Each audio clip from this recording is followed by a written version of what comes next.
संत शिरोमणि आचार्य गुरुवर श्री विद्यासागर जी महाराज की जय। और हम योग प्रणेता पूज्य गुरुवर श्री प्रणब में सागर जी महाराज की जय। ओम अरहम नमः। धर्म प्रेमी बंधुओं, श्री तत्वात् सूत्र ग्रंथराज जी के चतुर्थ अध्याय की कक्षा में आप सभी का स्वागत है।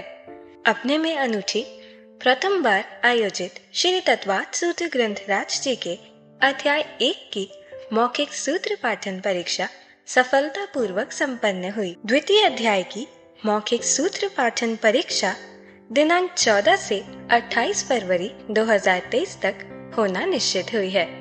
जो किसी भी कारणवश अध्याय 1 की परीक्षा नहीं दे पाए थे, इस बार द्वितीय अध्याय के साथ दे सकते हैं। तो चलिए, हर घर के गुरुकुल में मुनिश्री के सपने को साकार करने के लिए अध्याय 4 में सर्वज्ञ देव द्वारा बताए गए जैन भूगोल में देवों की व्यवस्था का अध्ययन करेंगे, जो हमारे मोक्ष मार्ग को और भी सुदृढ़ बनाएगा। मोक्ष मार्गस्य नेतारं भेत्तारं कर्म भूरतां ज्ञातारं विश्वतत्त्वानां वंदे तद्गुणलब्धये। देवादिदेव आदिम तीर्थंकर श्री ऋषभनाथ भगवान की, वर्तमान शासन नायक श्री वर्धमान महावीर भगवान की, परम पूज्य आचार्य गुरुवर श्री विद्यासागर जी महाराज की।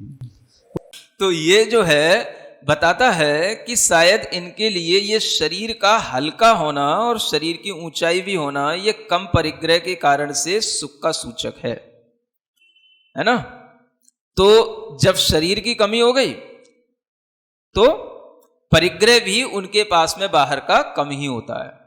यानी बाहर के जितने भी साधन होते हैं, बहुत सारे जो परिग्रह के रूप में रहते हैं, वो उनके लिए बहुत प्रकार के ऐसे साधनों की कोई जरूरत नहीं पड़ती है। वो सीमित संसाधनों में ही अपना सुख से जीवन व्यतीत करते हैं। लेकिन ये भी बताया गया कि ऊपर उनके पास में जो चीजें होंगी वो सब अधिक अधिक, है ना, मतलब कहना चाहिए लाइटेड होंगी, अधिक अधिक अच्छी क्वालिटी वाली होंगी। अब मतलब उनका स्पर्श रस गंध सब अच्छा होगा। अब जैसे मान लो वस्त्र पहन रहे हैं या आभूषण पहन रहे हैं, तो ऊपर के देवों के जो वस्त्र और आभूषणों की जो लाइट होगी, डिलाइटनेस होगी, वो नीचे वाले देवों की नहीं होगी। और उनका जो स्पर्शन होगा या उसका जो क्वालिटी होगी, वो नीचे वाले देवों को प्राप्त नहीं होगी। तो परिग्रह में ये भी देखना होगा कि नीचे वाले देव हो सकता है एक बार में कई बार वस्त्र बदलते हो, है ना। वो तो सब विक्रिया से उन्हें मिलता है, तो वो कितना भी कुछ कर सकते हैं। और बहुत सारा उनके पास में जैसे वाहन हैं, बहुत सारे बाहर की जो चीजें हैं वो उनके पास में बहुत सारी होंगी। लेकिन ऊपर ऊपर के देवों में वो सब बड़ी लिमिट से होंगी, और वो सब जो है जितनी होंगी वो अच्छी क्वालिटी की होंगी। वो क्वालिटी नीचे वाले देवों के पास नहीं होगी, भले ही नंबर ऑफ आर्टिकल्स जो हैं वो उन देवों के पास ज्यादा हो। ये हो सकता है। ये चीज जो है अपने आप में बताती है कि जो सुखी जो जीव होते हैं वो कम चीजें रखते हैं, लेकिन अच्छी चीजें रखते हैं। सीखो तो कुछ तो समझ आ रहा है ना। जरूरी नहीं है कि 10 तरीके के वाहन हो, एक ही वाहन पर्याप्त है, अच्छा सा हो, ठीक ठाक सा हो 10 तरीके की शर्टें हो या 10 तरीके के पैंट हो, जरूरी नहीं है एक ही हो, अच्छा हो। तो ये क्वालिटी मेंटेन करने वाली चीज जो है उनके अंदर अपने आप ऊपर ऊपर वाले देवों को स्वतः उनके पुण्य से प्राप्त होती है ना, करनी भी नहीं पड़ती है ना। तो ये उनकी परिग्रह की कमी। और फिर देखो सबसे बड़ी बात क्या लिखी है, अभिमान तो हीना, है ना। अभिमान भी उनका कम होता है। क्यों होता है? क्योंकि ऊपर ऊपर के देव सुखी होते हैं। सुन रहे हो कितनी बड़ी चीज लिखी है, सीखने वाली चीज है। दुख का बहुत बड़ा कारण क्या है? अभिमान का अधिक होना। अभिमान कम होता है तो अंतरंग से सुख मिलता है। भीतर से आदमी को किसी भी तरह की बेचैनी नहीं होती। अभिमान कम होता है तो वह अपने अंतरंग में कोई किसी से कोई तुलना का भाव भी नहीं रखता है। लोभ लालच भी कम हो जाएगा, क्योंकि अभिमान से ही लोभ बढ़ता है। हम अपनी चीजों को बढ़ाएंगे, लोभ करेंगे, अभिमान बढ़ाएंगे, अभिमान बढ़ेगा तो हमें लगता है हम सुखी होंगे, हैं? लेकिन भीतर से इसको ऊपर वाले सूत्र से मैच करना चाहिए कि अगर उनकी लेश्याओं की विशुद्धि है तो हमें ऐसा लगता है कि उनके अभिमान की कमी के कारण से ही है ना? अभिमान की कमी लेश्याओं की शुद्धि को बताती है।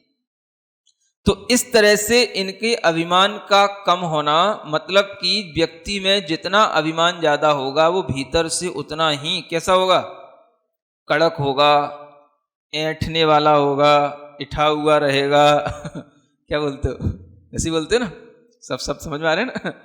तो ये उसके अंदर कहीं ना कहीं दुख के कारण होते हैं, है ना? जितना व्यक्ति भीतर से, है ना, पोलाइटली बिहेव करने वाला हो, हम्बल नेचर का हो, उतना ही व्यक्ति जो है सुखी होगा। ये इस सूत्र से सिद्ध हो रहा है। तो ऊपर ऊपर के देवों में एक तो परिग्रह की मूर्छा भी नहीं है और दूसरा उनके अंदर अभिमान आदि भी नहीं है। इन सब चीजों से वो हीन होते चले जाते हैं। ठीक है ना?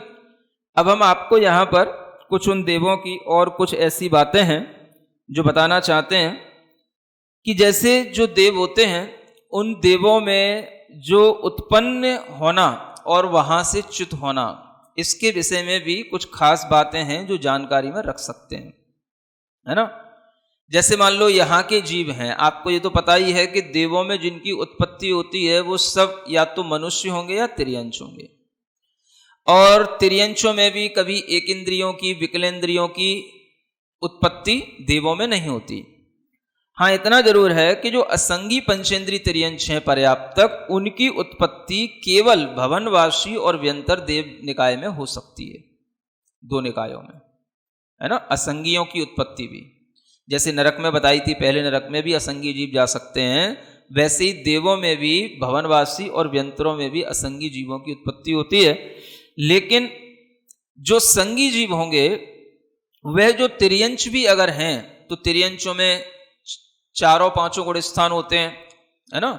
तो उन पंचेंद्रीय संगी तिर्यंचों में मान लो पहले गुण स्थान वाले जीव हैं, दूसरे गुण स्थान वाले जीव हैं, तो ऐसे जीव जो हैं मिथ्या दृष्टि जीव कहलाए।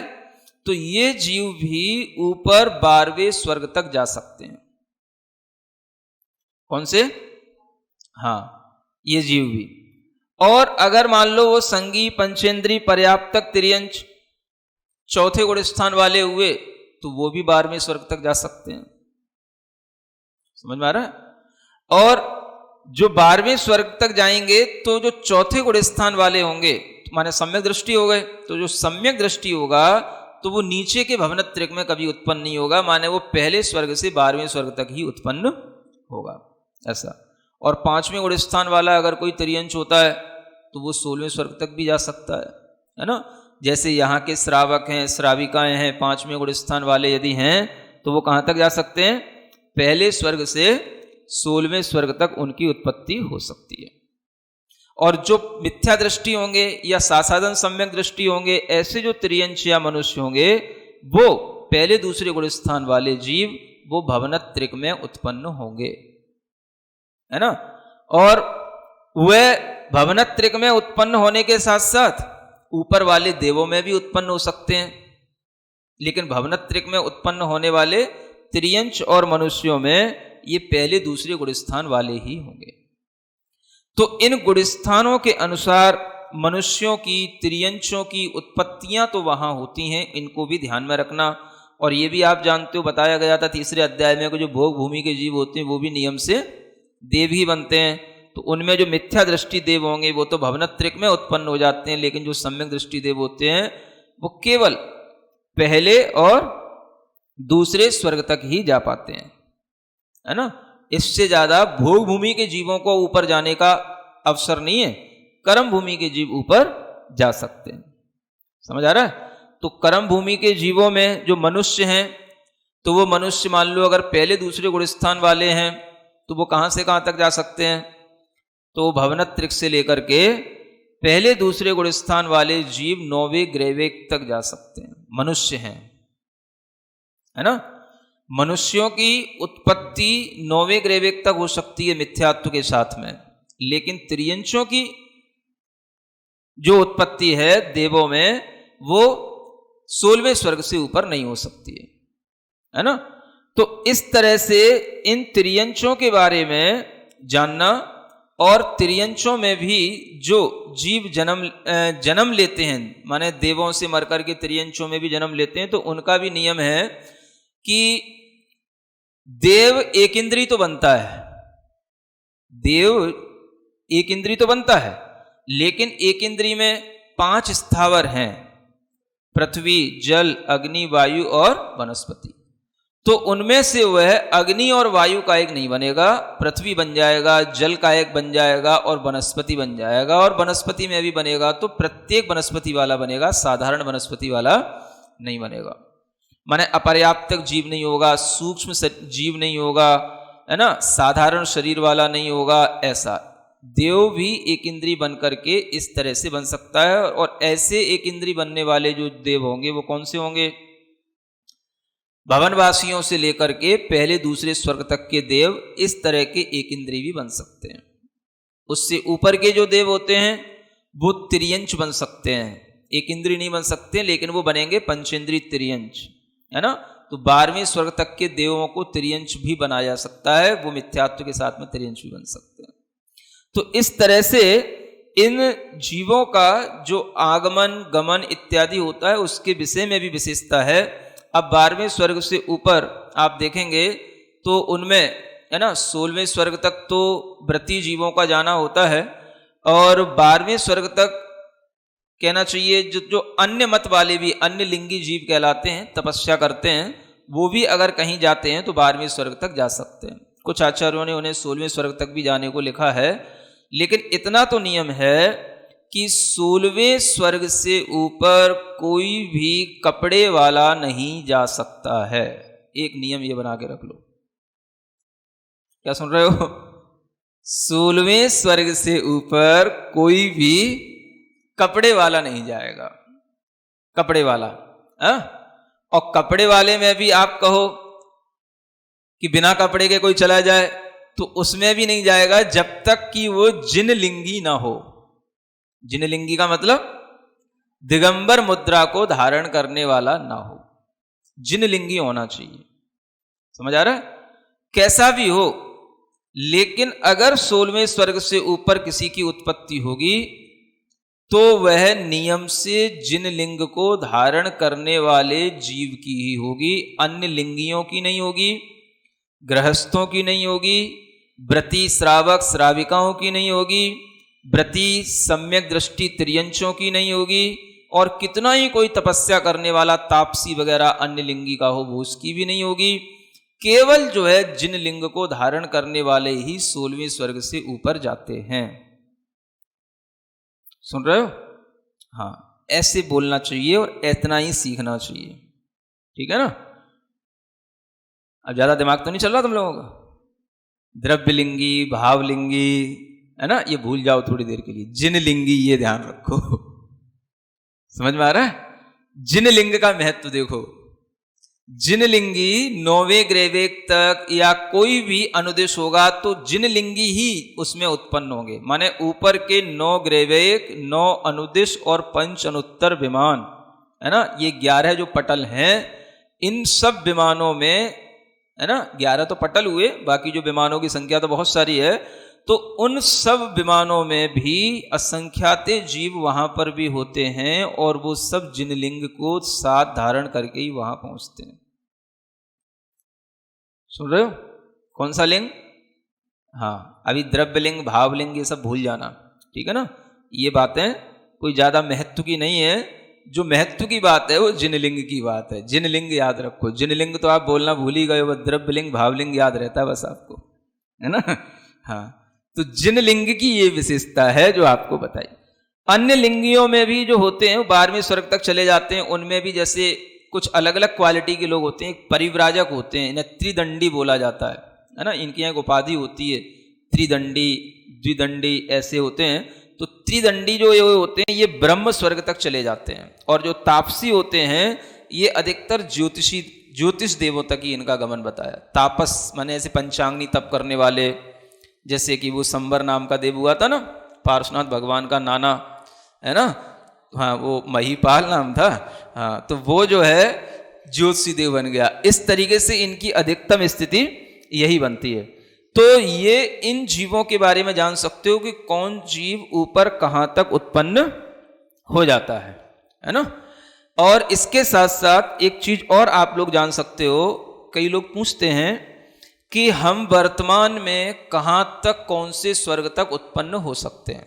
अब देखो, जो ये नियम है कि 5वें गुण स्थान वाले भी 16 स्वर्ग उपजायो, है ना, यानी 16वें स्वर्ग तक पहुंच जाते हैं। तो वर्तमान में चाहे जिन लिंगी हो, चाहे श्रावक लिंगी हो, चाहे श्राविका लिंग वाले हो, समझ आ रहा है, या सम्यक दृष्टि हो या मिथ्या दृष्टि हो, वर्तमान में जो भी जीव कहीं पर देवों में उत्पन्न होंगे तो उनके अंदर सम्यक दर्शन मिथ्या दर्शन से अंतर तो पड़ेगा, लेकिन इससे भी ज्यादा अंतर पड़ता है संक्लेश और विशुद्धि का। और संक्लेश विशुद्धि का मतलब ही है लेश्या विशुद्धि, है ना, या लेश्याओं में संक्लेश या लेश्याओं की हीनता। तो लेश्याएं जैसी होंगी उसके अनुसार उत्पाद होता है। और लेस्याओं के साथ साथ एक फैक्टर और काम में आता है जिसका नाम है संघनन, है ना, क्या बोलते हैं, संघनन। सैनन माने शरीर की शक्ति।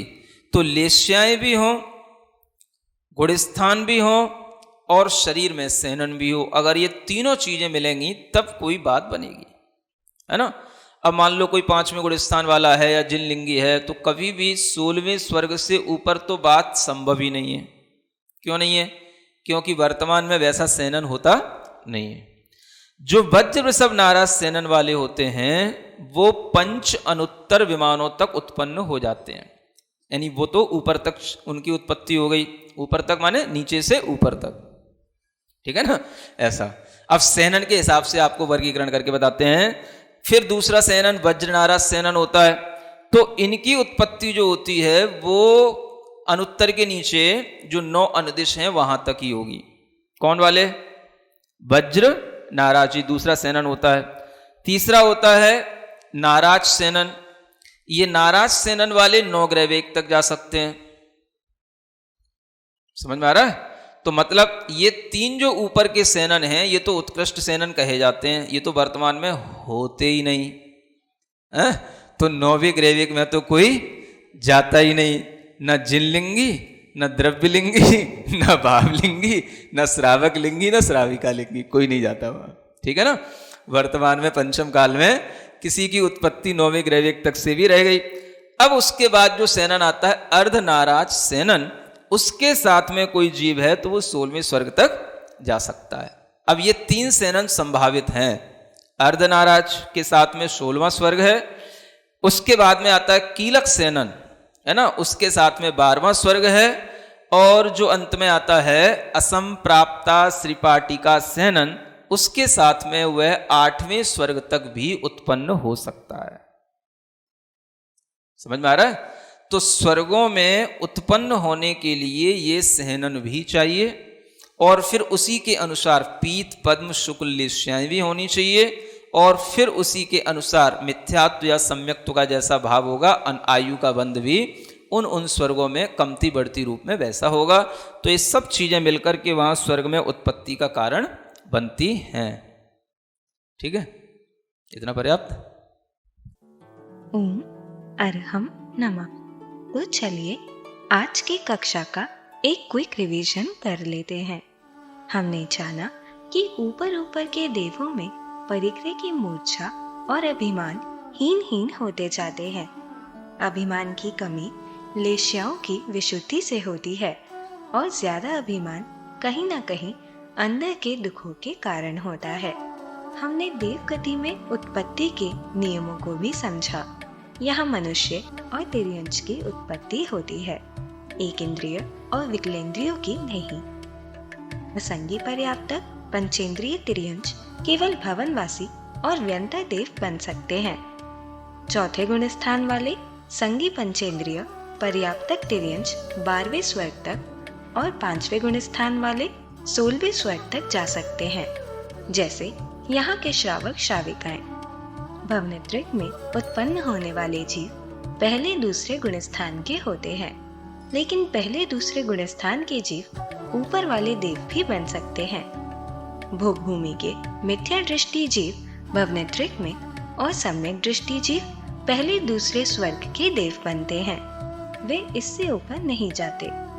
कर्म भूमि के पहले दूसरे गुण स्थान वाले मनुष्य भवनित्रिक से लेकर 9वें ग्रहवेग तक जा सकते हैं। मिथ्या दृष्टि तिर्यंच 16वें स्वर्ग से ऊपर नहीं जा सकते। हमने जाना कि देव कहाँ कहाँ उत्पन्न हो सकते हैं। स्थावरों में वे सिर्फ पृथ्वी कायक, जल कायक या प्रत्येक वनस्पति ही बनेंगे। वे साधारण वनस्पति, अग्नि कायक, वायु कायक, अपर्याप्तक, सूक्ष्म जीव और साधारण शरीर वाले नहीं होंगे। मात्र भवनत्रिक एवं सौधर्म ईशान स्वर्ग के देव ही एक इंद्रिय बन सकते हैं। 12वें स्वर्ग तक के देव मरण कर तिर्यंच बन सकते हैं। अन्य मत वाले या अन्य लिंगी जीव तपस्या करके 12वें स्वर्ग तक जा सकते हैं। कुछ आचार्यों के अनुसार वे 16वें स्वर्ग तक भी जा सकते हैं। ग्रैवेक, अनुदिश और अनुत्तर विमानों में जीव नियम से दिगंबरत्व मुद्रा यानी जिनलिंग से ही जा सकता है। अन्य लिंगी कितनी भी तपस्या कर ले वहां नहीं पहुंच सकते। अन्य लिंगियों में परिव्राजक, जिन्हें त्रिदंडी भी बोला जाता है, ब्रह्म स्वर्ग तक चले जाते हैं। तापसी यानी पंचांगी तप करने वाले ज्योतिष देवों तक ही जाते हैं, जैसे पारसनाथ भगवान के नाना महिपाल। हमने जाना कि लेश्याएं, गुणस्थान और सहनन के तालमेल से ही देव गति में उत्पत्ति संभव है। वर्तमान में सम्यक दर्शन मिथ्या दर्शन से ज्यादा अंतर संक्लेश और विशुद्धि से पड़ता है। वज्र ऋषभ नाराज सहनन वाले जीव 5 अनुत्तर विमानों तक, वज्र नाराज सहनन वाले जीव 9 अनुदिश तक, नाराज सहनन वाले 9 ग्रहवेग तक जा सकते हैं। ये तीनों उत्कृष्ट सहनन वर्तमान में नहीं होते। अर्धनाराज सहनन वाले जीव 16वें स्वर्ग तक जा सकते हैं। कीलक सहनन वाले 12वें स्वर्ग तक और अंतिम सहनन वाले जीव 8वें स्वर्ग तक जा सकते हैं। तो चलिए अब हम सभी चिन्वाणी स्तुति करते हैं और तत्पश्चात समय होगा आज के सवाल का। सिरिजिणवाणी जग कल्याणी जग जन मदतम मोहरी जनमण हारी गढ़हर हारी जम जरा भव रोग हरि तिथ्य राणम दिव्य झुणिम जो पढ़ई सुणई मय्ये धारई राणम सौख मणंतम धैर्य सासद मोक्ष पदम पावई सासद मोक्ष पदम पावई। अब समय है आज के प्रतियोगिता प्रश्न में भाग लेकर आकर्षक पुरस्कार जीतने का। आप अपने फोन को QR कोड स्कैन करने के लिए तैयार रखें या लिंक पर जाएं। आप अपना उत्तर चुनकर हमें कल दोपहर 2 बजे तक भेज सकते हैं। 3 भाग्यशाली विजेताओं को मिलेंगे आकर्षक पुरस्कार। विजेताओं के नाम इसी कार्यक्रम श्रृंखला में हर रविवार को घोषित किए जाएंगे। साथ ही सभी प्रश्नों के सही उत्तर भी बताए जाएंगे। आज का सवाल है, देव मरण करके निम्न में से क्या बन सकते हैं? जलकायिक जीव, साधारण वनस्पति, अपर्याप्तक जीव, सूक्ष्म जीव। अध्याय 4 की कक्षा 20 के आज के सवाल का सही उत्तर है अनुत्तर विमान में। अगर आप किसी कारणवश कोड को स्कैन न कर पाए हो तो आप क्लास की वेबसाइट पर जाकर उन्हें अटेम्प्ट कर सकते हैं या दिए गए लिंक और QR कोड को स्कैन कर सकते हैं।